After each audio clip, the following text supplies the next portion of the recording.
আপনারা কিছু পেয়েছেন?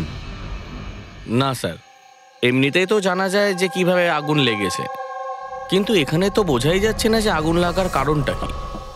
আচ্ছা, দেখো অ্যাম্বুলেন্স কত দূর এলো। ঠিক আছে স্যার।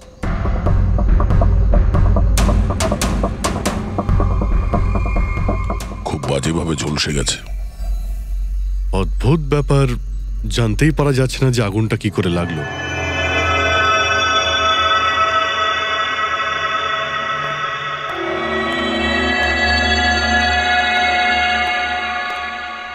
কিভাবে হলো এইসব?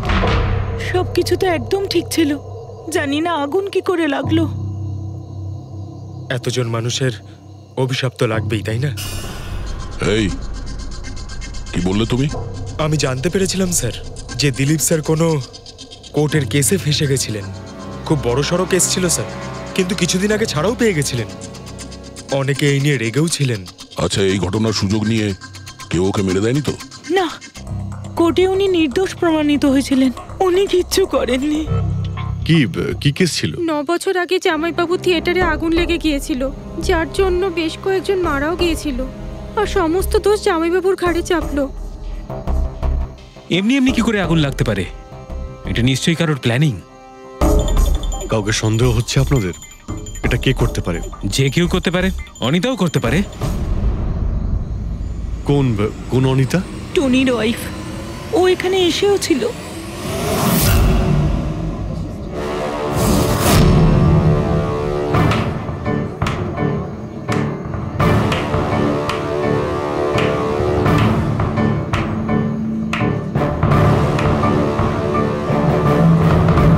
অনিতা, অন্য লোকের ঘর ভেঙে দিয়ে নিজের পরিবারের সঙ্গে এখানে ফুর্তি করা হচ্ছে। ভেরি গুড, ভেরি গুড, বাহ। কিন্তু একটা কথা মনে রেখো, ওই লোকগুলোর মতো তোমরাও ছটফট করে মরবে। সিকিউরিটি! আই চুপ, একদম চেঁচাবি না। বের করো একে বাইরে, বের করো। চলুন ম্যাম, বাইরে চলুন।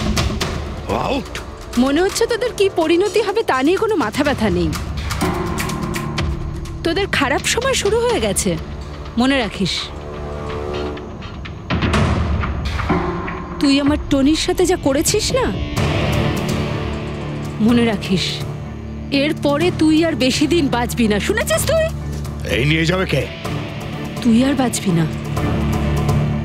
নরকে যাবি তুই। আর তাকিয়ে দেখছো কি? নিয়ে যাবে কে?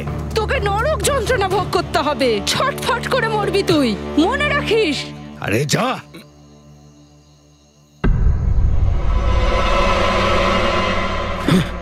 Let's enjoy Rohan.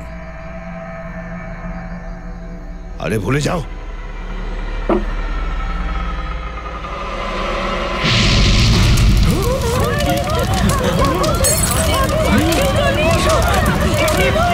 দিলীপ আর রোহনকে যে কেসে ভাসানো হয়েছিল, সেই কেসেই কোর্ট টনিকে শাস্তি দিয়েছিল।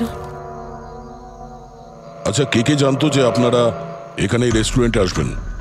জানি না স্যার। আচ্ছা, দিলীপ বাবু আসার আগে এই চেয়ারের আশেপাশে কাউকে দেখেছিলেন? কোনো অচেনা কাউকে? না স্যার, কাউকেই দেখিনি স্যার। এই টেবিলটাকে রিজার্ভ করেছিল? দিলীপবাবু ফোন করেছিলেন, বলেছিলেন যে আমাদের জন্য টেবিল রিজার্ভ করে রাখো। সবসময় এখানেই বসতেন, এই টেবিল, এই চেয়ারেই। রেগুলার কাস্টমার ছিলেন আমাদের। কারোর আগে থেকে জানা ছিল যে দিলীপ এখানে এই চেয়ারে বসবে? স্যার, চেয়ারের আশেপাশে তো এমন কোনো জিনিস নেই যা দিয়ে আগুন লাগতে পারে। এই তো অদ্ভুত ধরনের mystery. CCTV camera.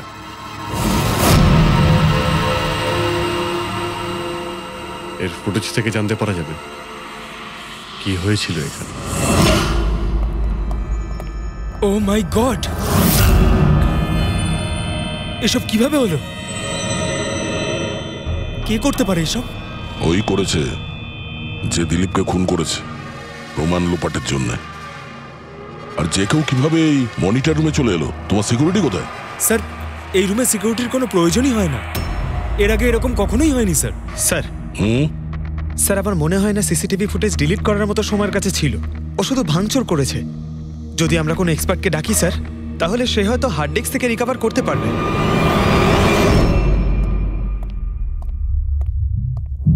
Sir sir 9 বছর আগে দিলীপ আর রোহনের একটা থিয়েটার ছিল, যেটায় আগুন লেগে গিয়েছিল। এক্সিট এন্ট্রির দরজা বন্ধ থাকার কারণে 12 জন লোক আগুনে পুড়ে মারা যায়। ভিকটিমদের ফ্যামিলি যখন কেস করে, তখন ইনভেস্টিগেশনে জানা যায় যে সেই সময় একজন গার্ড ছিল। হ্যাঁ, টনি। হ্যাঁ স্যার। স্যার, কোর্টে এটা প্রমাণ হয়ে গিয়েছিল যে টনি অনেক মদ খেয়েছিল, আর মদের নেশায় সে এতটাই চুর ছিল যে ইমার্জেন্সি এক্সিটের দরজাও খুলতে পারেনি। হ্যাঁ, কিন্তু এই টনির স্ত্রী অনিতা এটা মানতে রাজি নয় যে ভুলটা টনি করেছিল। স্যার, শুধু উনিই নন, অনেক আর্টিকেল এবং নিউজ পেপারও কিন্তু কোর্টের সিদ্ধান্তের ব্যাপারে কথা বলেছিল। যখন এই ঘটনাটা ঘটেছিল তখন দিলীপ আর রোহনের বিরুদ্ধে সলিড এভিডেন্স ছিল, কিন্তু তারপর কেস চলতে থাকলো। 9 বছর হয়ে গেল। কিছু প্রত্যক্ষদর্শী বয়ান বদলে দিল, আর কিছু লোক বাইরে চলে গিয়েছিল। স্যার, দিলীপ আর রোহন নিশ্চয়ই টাকা আর ক্ষমতার অপব্যবহার করেছে, আর এই কথাটা নিশ্চয়ই টনি জানতে পেরেছিল। ওই হয়তো পাঠিয়েছে অনিতাকে দিলীপকে মারার জন্য। কিন্তু ফেডরিক, যখন অনিতা ওখানে ছিলই না, তাহলে আগুন লাগালো কি করে? না না, সিকিউরিটির লোকেরা তো ওকে বাইরে বের করছিল ওই রেস্টুরেন্ট থেকে। এমন কি জিনিস ছিল যার জন্য হঠাৎ করে আগুন লাগলো? স্যার, হয়তো ডক্টর সালুংখে আমাদের কোনো হেল্প করতে পারে। না হলে অনিতা।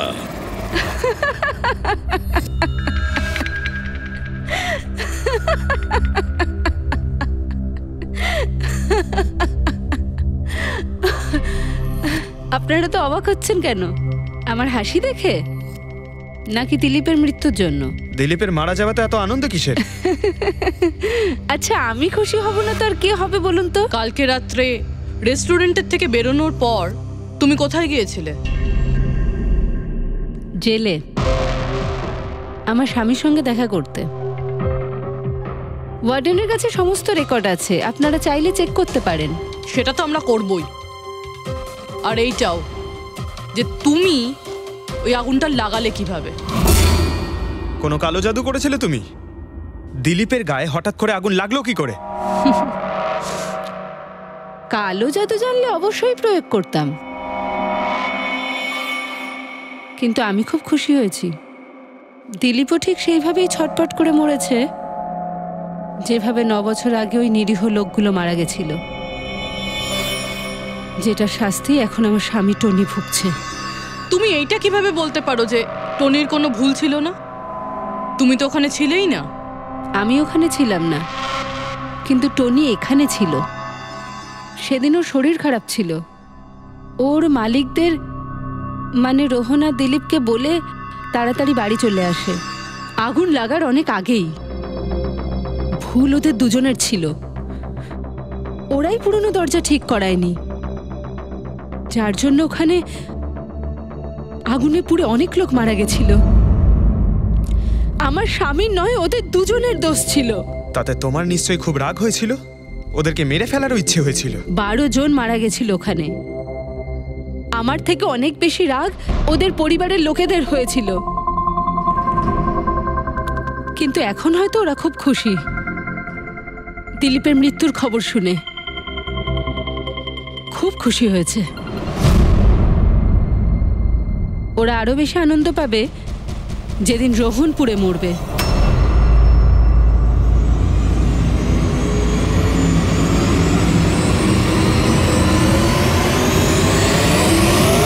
স্যার 42 জন আছে, ওই 12 জন ভিকটিমের কাছের আত্মীয় আর ফ্যামিলির লোকেরা মিলে। সাসপেক্ট বেশি আর সময় কম। স্যার, এই 42 জন লোকের মধ্যে সবার আগে সেই সমস্ত লোকেদের নাম সরিয়ে দিতে হবে যারা কালকে দিলীপের মৃত্যুর সময় শহরে ছিল। স্যার 9 বছর হয়ে গেছে এই ব্যাপারটার।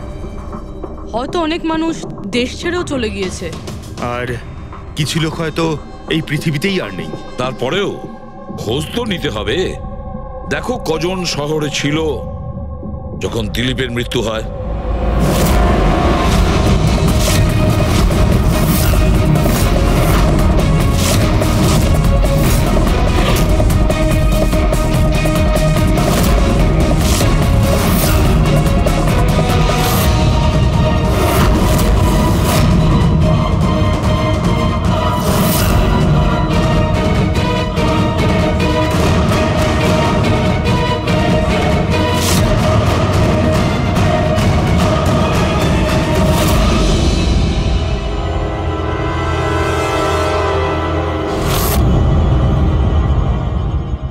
পঙ্কজ, কজন এখানে আছে? 27 জন স্যার, যারা সেই সময় শহরে ছিল, আর ওদের দিলীপকে মারার কারণও ছিল। ঠিক আছে, সবাইকে বিউরোতে ডাকো, দেখা যাক ওরা নির্দোষ হওয়ার কি গল্প শোনায় আমাদের। জেমস, তোমার বাবা 9 বছর আগে থিয়েটারে আগুন লাগার কারণে মারা গেছেন, তাই তো? Yes sir. আপনার হাজবেন্ড ফিল্ম একাই দেখতে গিয়েছিলেন? সেই দিন আমি বিজি ছিলাম, তাই উনি একাই চলে যান। কালকে রাত্রে কোথায় ছিলে তুমি? স্যার আমি আমার বন্ধুদের সঙ্গে ছিলাম। স্যার আমি পাসপোর্ট অফিসে গেছিলাম। ওই দুজনকে আমি এমনি এমনি ছেড়ে দেব না। তো কি করেছিলে তুমি? ভেবেছিলাম যে দিলীপের সাথে ফেস টু ফেস দেখা করব, আর ওকে জিজ্ঞেস করব যে তুমি এরকম কেন করলে। স্যার তারপরে আমি আমার বন্ধুদের সাথে বাড়িতে যাই। আমি আমার ওয়াইফের সাথে মলে ছিলাম। স্যার আমার বন্ধুদের জিজ্ঞাসা করতে পারেন। স্যার যদি ওর সাথে আমার দেখা হতো তাহলে ও রেস্টুরেন্টে বেঁচে ফিরতো না। দিলীপ ওর কর্মের শাস্তি পেয়ে গেছে। আমি রেস্টুরেন্ট থেকে জানতে পারলাম যখন যে দিলীপের সাথে কি হয়েছে, তখন মনে শান্তি পেলাম স্যার। আর বাকি থাকলো রোহন, ও তার কর্মের শাস্তি নিশ্চয়ই পাবে। এবার এই 27টা নামের মধ্যে তাদের নামগুলো রেখে দাও যারা ঘুরিয়ে ফিরিয়ে উত্তর দিচ্ছিল, আর যারা নিজেদের উত্তর অনেক আগে থেকেই তৈরি করে রেখেছিল।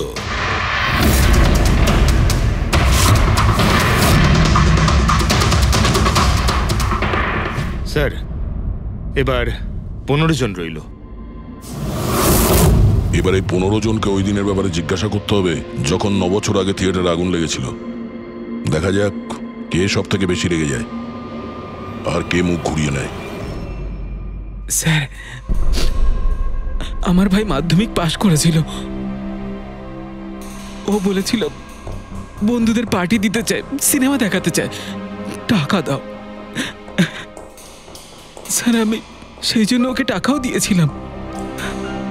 হয়তো ওই টাকাটা আমার ওকে দেওয়া একেবারেই উচিত হয়নি স্যার।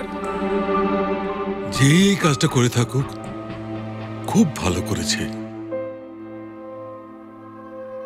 আজকে আমি খুশি, আজ আমি খুব খুশি।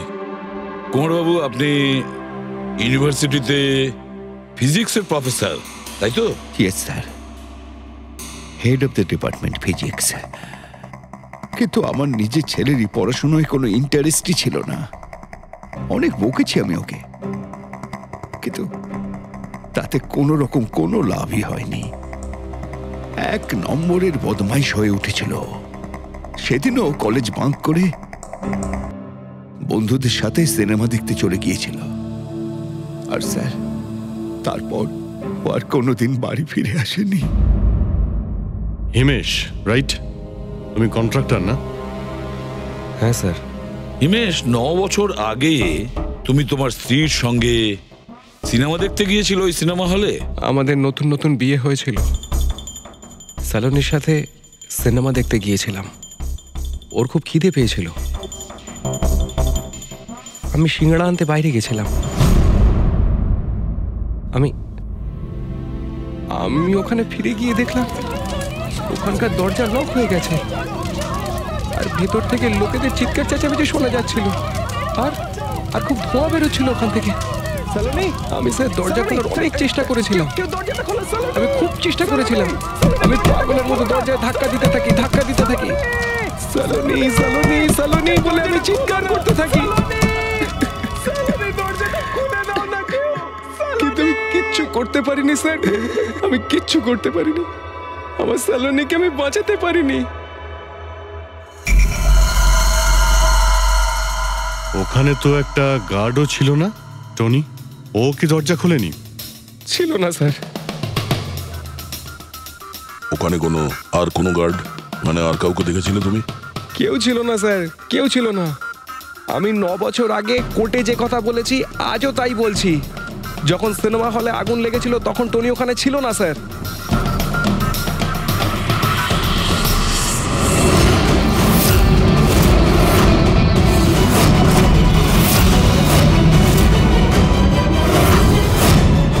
স্যার এই হলো আমাদের 15 জন সাসপেক্ট যারা দিলীপকে খুন করতে পারে।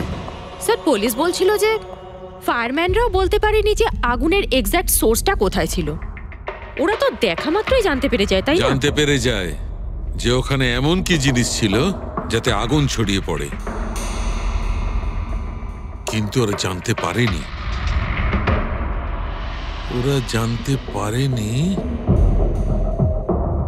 ওরা এই জন্য জানতে পারেনি কারণ ওই জিনিসটার না ছিল কোনো গন্ধ, না ছিল রং।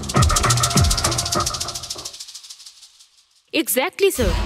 যদি এটা লিকুইড হতো না তাহলে দিলীপ নিশ্চয়ই বুঝতে পারতো ওই চেয়ারটায় বসা মাত্রই। আর পাউডার থাকলে আমরা টেস্ট করে পেয়ে যেতাম। তার মানে এটা তো গ্যাস। তার মানে হচ্ছে এটা ছিল গ্যাস। গ্যাস?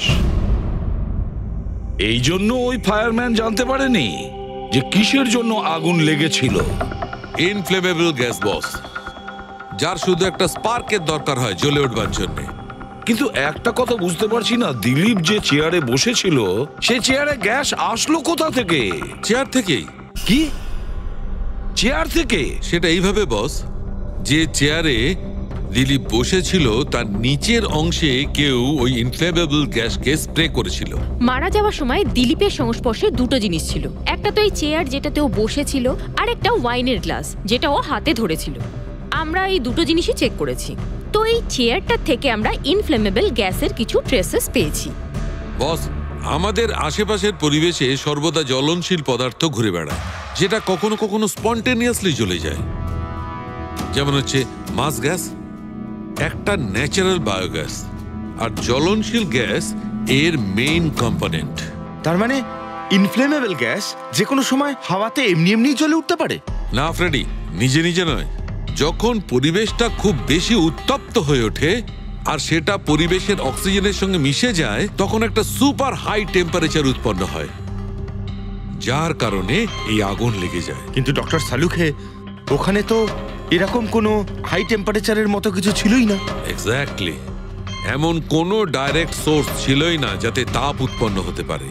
বস, এই জন্যে আমার মনে হচ্ছে খুনি কোনো এক্সট্রা ডিভাইস ব্যবহার করেছিল এই এত বেশি টেম্পারেচার উৎপন্ন করার জন্য। আর এই চেয়ারটা তো রেডিই ছিল, এর তো শুধু একটা স্পার্কের দরকার ছিল। কিন্তু স্যার, এভাবে কেউ হিট কিভাবে উৎপন্ন করবে? হ্যাঁ, করা যেতে পারে তো। যেমন উদাহরণস্বরূপ ম্যাগনিফাইং গ্লাস। ম্যাগনিফাইং গ্লাস দিয়ে সূর্যের রশ্মিকে বিশেষভাবে ফোকাস করে আমরা ছেলেবেলায় কাগজ পড়াতাম।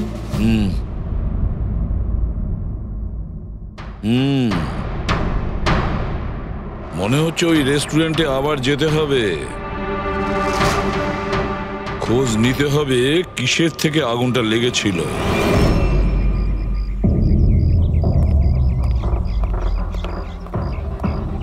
সব জায়গায় দেখে ফেলেছি স্যার, কিন্তু এমন কিচ্ছু খুঁজে পেলাম না যাতে আগুন লাগতে পারে। আর এটা ওপেন এয়ার রেস্টুরেন্ট। যখন খুনি দিলীপের চেয়ারের নিচে ওই ইনফ্লেমেবল গ্যাস স্প্রে করেছিল, কেউ তো দেখেছিল। সেটাই তো, চেয়ারে হঠাৎই আগুন লেগে যায় আর দিলীপ পুড়ে মারা যায়। কেউ কিছু দেখেনি, আর না আমরা কোনো প্রমাণ পাচ্ছি। স্যার, ওই data expert CCTV footage recover করে ফেলেছে, আপনারা দেখতে পারেন স্যার। গুড।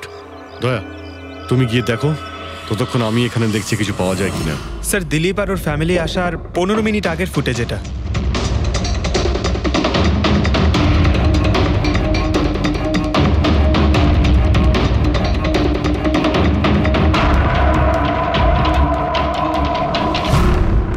এ চেয়ার চেঞ্জ করছে।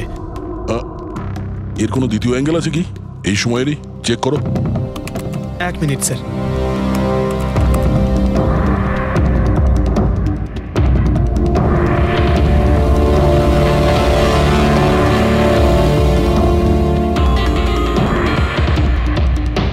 ও চেয়ারটার সঙ্গে কি করছে?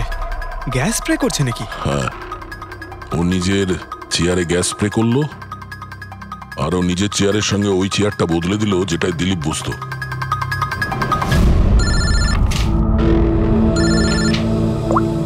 হ্যাঁ দয়া। আচ্ছা, গ্রেট, গুড ওয়ার্ক দয়া, গুড ওয়ার্ক। কি হলো স্যার?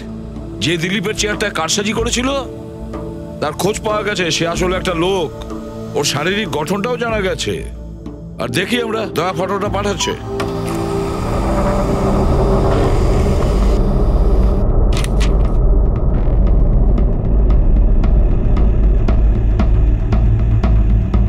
খুনি এই বাকি লোকগুলোর মধ্যেই কেউ একজন, এদেরই মধ্যে কেউ। আর এবার এর পরের শিকার রোহান।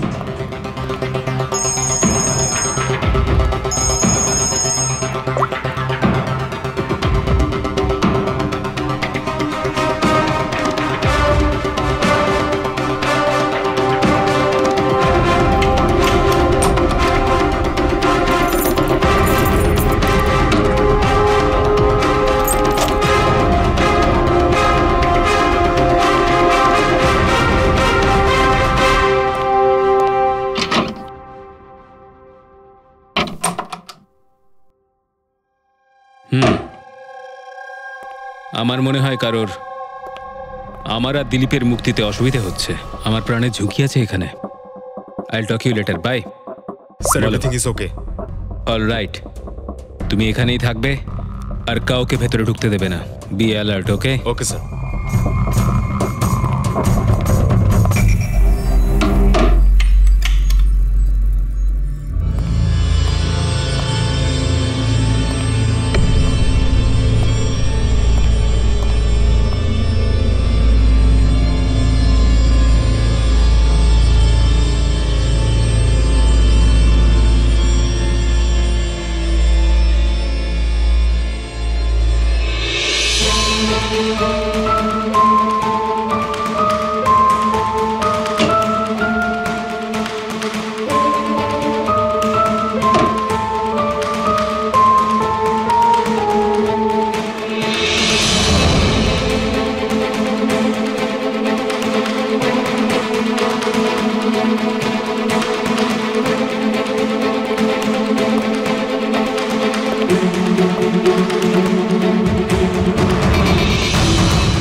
কি হয়েছিল এখানে আর কিভাবে?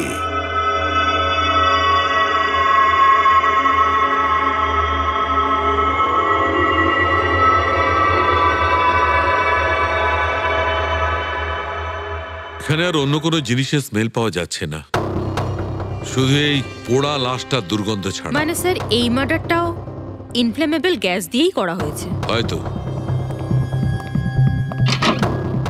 এসব হলো কিভাবে? হ্যাঁ স্যার, আসলে আমি রোহন স্যারের বডিগার্ড। আচ্ছা, তাহলে আপনারা কোথায় ছিলেন যখন এসব হলো? স্যার, রোহন স্যার আমাকে বাইরে পাহারা দিতে বলেছিলেন। তার কিছুক্ষণ পরেই আমি ওনার চিৎকার শুনতে পেয়ে ওনার রুমের দিকে দৌড়ে আসি আর দেখি দরজার চারদিক থেকে ধোঁয়া বেরোচ্ছিল। আমি অন্য চাবি দিয়ে দরজা খুলে ভিতরে যাওয়ার পর দেখলাম যে স্যার ততক্ষণে রোহন স্যার পুড়ে গেছেন। আপনারাও কেউ কিছু জানেন না? অদ্ভুত ব্যাপার, রুমের মধ্যে কোনো সূত্র পাচ্ছি না, শর্ট সার্কিট হয়নি, পর্দাটা ভেতর থেকে বন্ধ, এই উইন্ডোজটা পার্মানেন্টলি ক্লোজড, কেউ বাইরে থেকে ভেতরেও আসতে পারবে না, আর বাইরে থেকে ভেতরে কোনো ভিউও নেই, কেউ দেখতেও পাবে না। তাহলে লোকটা মরলো কিভাবে? এটার থেকে আগুন লেগেছে বস।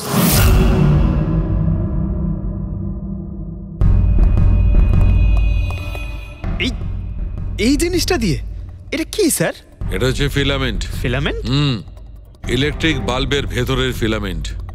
যখন এই ফিলামেন্টের ভেতর দিয়ে ইলেকট্রিক পাস করানো হয় তখন এটা গরম হয়ে লাল হয়ে যায়। বস, খুনিও এই টেকনিকটাই ব্যবহার করেছে ওই জ্বলনশীল গ্যাসটাকে জ্বালানোর জন্য। কিন্তু ওই রেস্টুরেন্টে যেখানে দিলীপ মারা গিয়েছিল ওখানে তো আমরা এরকম কোনো ফিলামেন্টের মতন কিছু পাইনি। বস, এত ছোট্ট একটা জিনিস, ওটা খোলা জায়গা, হয়তো কোথাও উড়ে চলে গেছে, কিন্তু এখানে তো পুরো ঘরটাই বন্ধ, তাই জন্যে খাটের তলায় এটা আমি পেয়ে গেছি। কিন্তু স্যার, ফিলামেন্ট দিয়ে ইলেকট্রিক পাস করানোর জন্য ওয়্যারসের কোনো না কোনো কানেকশন তো থাকা উচিত বেড পর্যন্ত। আছে, এখানেই নিশ্চয় কোথাও আছে। পুরো বেড চেক করেছি আমরা, রুমটাও চেক করেছি, এরকম কিছুই তো পাইনি আমরা। দয়া, ওই দরজাটা কিসের? ম্যানেজার। Yes sir. ওই দরজার ওপারে কি আছে? স্যার, আর একটা রুম আছে, এই রুমের সাথে ওটা কানেক্টেড। এমনিতে এই দরজাটা সিল থাকে, এটাকে কেউ খোলে না স্যার। খুলুন এই দরজাটা। Yes sir. আসুন স্যার।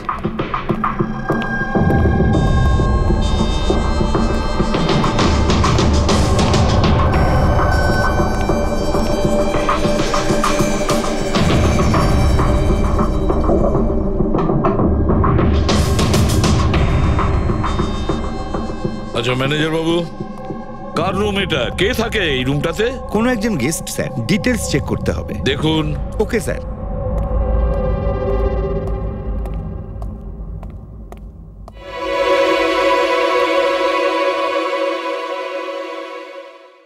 স্যার, ওখানে ওই রুমের মধ্যে যা হয়েছে স্যার সব এই রুম থেকেই করা হয়েছে স্যার। কিন্তু যদি কারেন্ট এই রুম থেকে পাস করা হয়ে থাকে তাহলে এখান থেকে বেড পর্যন্ত কোনো না কোনো ওয়্যার তো থাকা উচিত। আর যদি থেকে থাকে তাহলে রোহন নিশ্চয়ই সেটা দেখতে পেয়েছে। হ্যাঁ, হয়তো ওর বডিগার্ডও দেখে থাকবে। ডাকো তো ওর বডিগার্ডকে। আপনি এদিকে আসুন।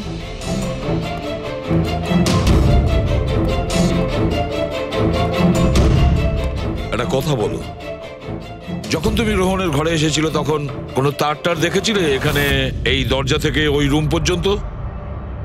কোনো কিছু? না স্যার, রোহন স্যার এই রুমে ঢোকার আগে আমি এই রুমটাকে খুব ভালো করে চেক করেছিলাম, কিন্তু তার বা সেরকম কিছু আমার চোখে পড়েনি। ঠিক আছে, যাও তো। যাই হোক না কেন দয়া, খুনি এই দরজাটা ব্যবহার করেছে। এই দরজা দিয়ে রোহনের রুমে আসে আর রোহনের বেডে ইনফ্লেমেবল গ্যাস স্প্রে করে, আর যে কোনো ভাবেই হোক ফিলামেন্টে কারেন্ট দিয়ে দেয়, তাতে ফিলামেন্ট গরম হয়ে যায় আর ইনফ্লেমেবল গ্যাসে আগুন ধরে যায়, আর তাতে রোহনের মৃত্যু হয়। বস, একটা কথা কিন্তু ঠিক, খুনি যেই হোক না কেন তার ইলেকট্রিক আর কেমিক্যাল সম্পর্কে খুব ভালো জ্ঞান আছে। প্রফেসর কুমার, ফিজিক্সের প্রফেসর কুমার, ওর থেকে আর কে বেশি জানতে পারে এই ব্যাপারে? স্যার, ওই প্রফেসর কুমারের সঙ্গে দেখা করো। স্যার। দয়া, আমিও যাব তোমার সঙ্গে।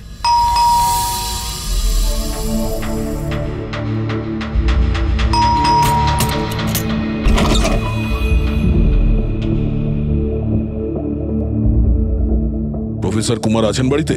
হ্যাঁ আছেন, কিন্তু আপনারা? সিআইডি। সিআইডি? সব ঠিক আছে তো স্যার? হ্যাঁ, ওনাকে কিছু জিজ্ঞাসা করার আছে। কোথায় উনি?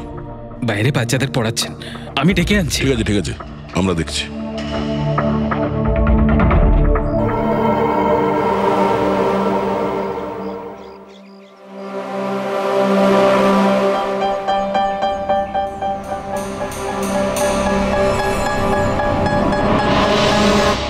মিস্টার কুমার, আপনার কাছে আমাদের কিছু জিজ্ঞাসাবাদ আছে। বলুন, কি জানতে চান? আপনি এটাকে চেনেন? এটা তো ফিলামেন্ট। গুড, ঠিক চিনেছেন আপনি। আপনি জানেন আমরা এই ফিলামেন্টটা কোথা থেকে পেয়েছি? সেটা তো আপনারাই বলতে পারবেন কোথা থেকে পেয়েছেন। রোহনের বিছানার নিচে। কাল রাত্রে রোহন ওই বিছানাতেই পুড়ে মারা গেছে। হোয়াট? রোহনও মারা গেছে? কাল রাত্রে আপনি কোথায় ছিলেন? রাত 9টা থেকে ভোর 3টে পর্যন্ত। আপনারা আমাকে সন্দেহ করছেন? এটা আমাদের প্রশ্নের উত্তর হলো না মিস্টার কুমার। কাল আমি সারা দিন আর সারা রাত্রি বাড়িতেই ছিলাম। কোনো প্রমাণ? আগে আমার কাজের লোক রামু আর বিকাশ, প্লিজ কাম হিয়ার।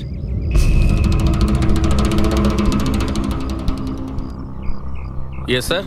এনাদের বলো যে কাল কোথায় ছিলাম। স্যার আমাদের সবার এক্সট্রা ক্লাস নিচ্ছিলেন এই বাড়িতেই। কটা থেকে কটা পর্যন্ত?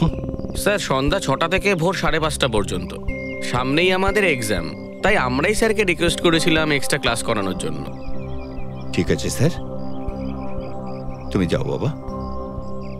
স্যার আমার আরো 5 জন স্টুডেন্টস আছে যারা কাল সকাল 9টা থেকে 5:30 পর্যন্ত আমার কাছে ছিল। বলেন তো ওদেরও ডাকি? ঠিক আছে, এবার আমি যেতে পারি স্টুডেন্টদের পড়াতে? Please please. Thank you.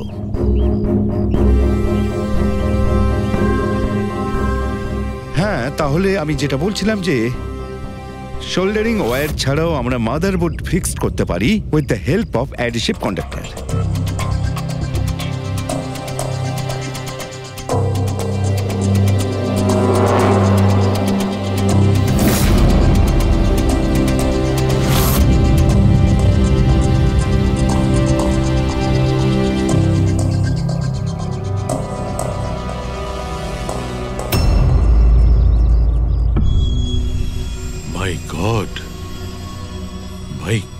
আরে ভাই, কি ব্যাপারটা? কি?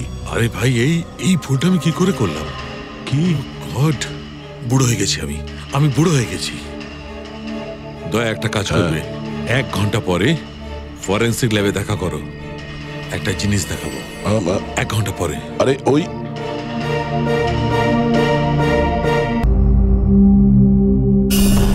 হ্যাঁ বস, একটা কাজ করো, এই সুইচটা দিয়ে ওই বাল্বগুলোকে জ্বালাও। এই সুইচ দিয়ে? এই সুইচ দিয়ে? হ্যাঁ হ্যাঁ, এই সুইচটা দিয়ে। আরে এর মধ্যে কোনো কানেকশন দেওয়া নেই, কিভাবে জ্বলবে? তুমি প্রশ্ন করো না, কখনো কখনো আমার কথাটাও মেনে নাও। কখনো কখনো।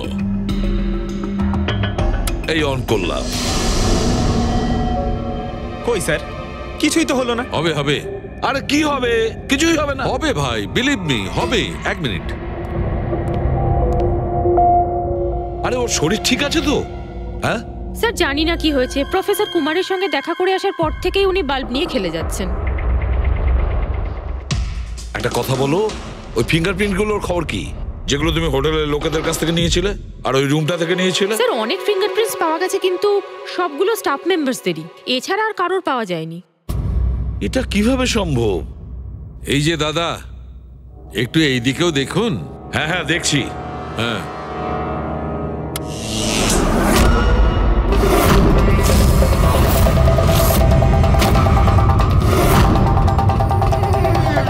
আরে স্যার, স্যার এই বাল্বগুলো জ্বললো কিভাবে? এ কি কাণ্ড করলেন ডক্টর সালুকে? কোনো তার ছাড়াই আপনি সবকটা বাল্ব জ্বালিয়ে দিলেন। কিন্তু ডক্টর সালুকে, এটা আপনি করলেন কিভাবে? এটা ঠিক তেমন ভাবেই হয়েছে ফ্রেডি, যেমন ভাবে খুনি করেছিল। ওই দিলীপের চেয়ারটাতে আর রোহনের বেডে। ম্যাজিশিয়ান সালুকে, এবার পরিষ্কার করে বলুন আপনি সব করলেন কিভাবে? কারেন্ট কি হাওয়া থেকে আসলো? হাওয়া থেকে আসেনি বস। তাহলে? কারেন্ট এসেছে ইলেকট্রিক পেইন্টের সাহায্যে।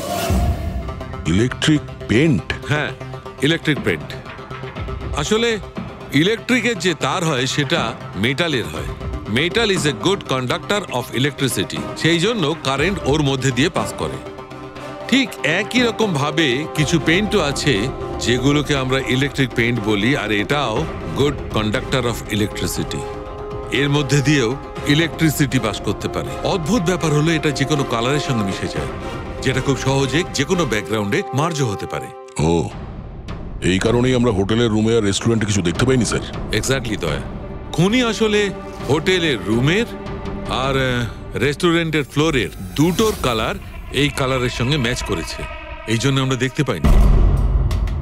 তার মানে ইলেকট্রিক কারেন্ট, এই ইলেকট্রিক পেইন্ট, এটা কি খুব সহজেই পাওয়া যায়? হ্যাঁ, পাওয়া যায়। আসলে এটা ইলেকট্রিক সোল্ডারিং আর রিপেয়ারিং এর কাজে লাগে। আর এটা সবচেয়ে বড় বিশেষত্ব হলো যে এটা সাধারণত খালি চোখে এটা দেখা যায় না, শুধুমাত্র ইনফ্রারেড লাইটেই এটা দেখা যায়। আমি দেখাচ্ছি।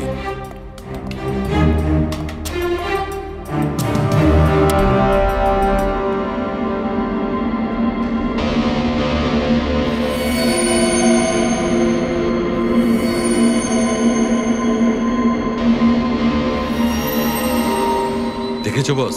হ্যাঁ, খনিও ঠিক এইভাবেই ইলেকট্রিক পেইন্টের ব্যবহার করেছে আর এই সার্কিট তৈরি করেছে।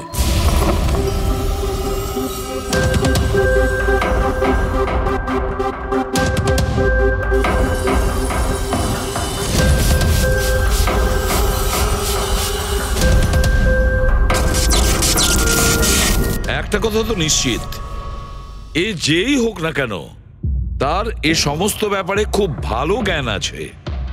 কিন্তু স্যার, এদের মধ্যে খুনি কে? ওই প্রফেসরের সঙ্গে তো কথা বলে নিয়েছি স্যার, ও তো না, এই মুন্সি। এই লোকটা তো একজন ক্লার্ক, কিন্তু আমার মনে হয় না যে একজন ক্লার্কের সায়েন্সের ব্যাপারে এত জ্ঞান থাকতে পারে। স্যার, এদের মধ্যে সবথেকে বেশি শিক্ষিত তো ওই প্রফেসর কি মনে হচ্ছে? এটা এমন কেউ হতে পারে যেটা প্রফেসরের মতো ইন্টেলিজেন্ট নয়, অথচ এই ব্যাপারে অনেক কিছুই জানে।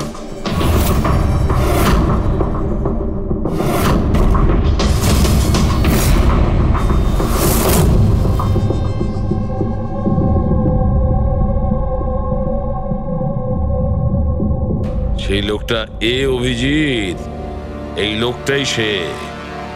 মনে পড়ছে কি বলেছিল আমাদের, যে ও কি কাজ করে?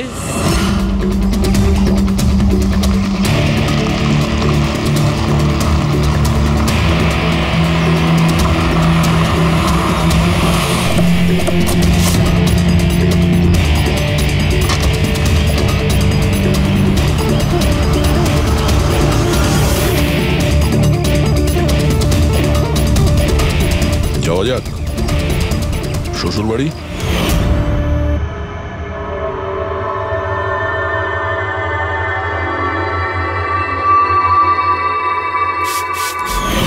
দিলীপ আর রোহনের উপর কেস হয়েছিল, কিন্তু আমি জানতাম ওরা টাকার পাওয়ারের জোরে ছাড়া পেয়ে যাবে। কিন্তু ওদের কাছে টাকা থাকলে আমার কাছে ছিল বুদ্ধি। অনেক মাস ধরে ওদের আমি ফলো করেছি, ওরা কোথায় যাচ্ছে, কি করছে, কার সাথে দেখা করছে, সবকিছু। আর শেষ পর্যন্ত ওদের দুজনকে মারার উপায় আমি পেয়েই যাই, ইলেকট্রিক পেন্ট আর সার্কিটের মাধ্যমে। এই দুটো জিনিসের বিষয়ে আমি খুব ভালো করে জানতাম। ব্যাস, দিয়ে দিলাম দুজনকে শাস্তি। দুজনকে মেরে ফেলেছি জ্যান্ত পুড়িয়ে, যেভাবে ওরা আমার সালোনিকে মেরেছিল। হিমেশ, তোমার স্ত্রীর সঙ্গে যা কিছু হয়েছে সেটার জন্য আমরা সবাই দুঃখিত, কিন্তু দিলীপ আর রোহনকে মেরে তুমি কি পেলে? তুমি কি ফিরে পেলে তোমার স্ত্রীকে? প্রতিশোধের আগুনে পুড়ে তুমি দুজনকে মারলে। আইন তোমাকে কোনোদিন ক্ষমা করবে না, কঠোর থেকে কঠোরতম শাস্তি হবে তোমার।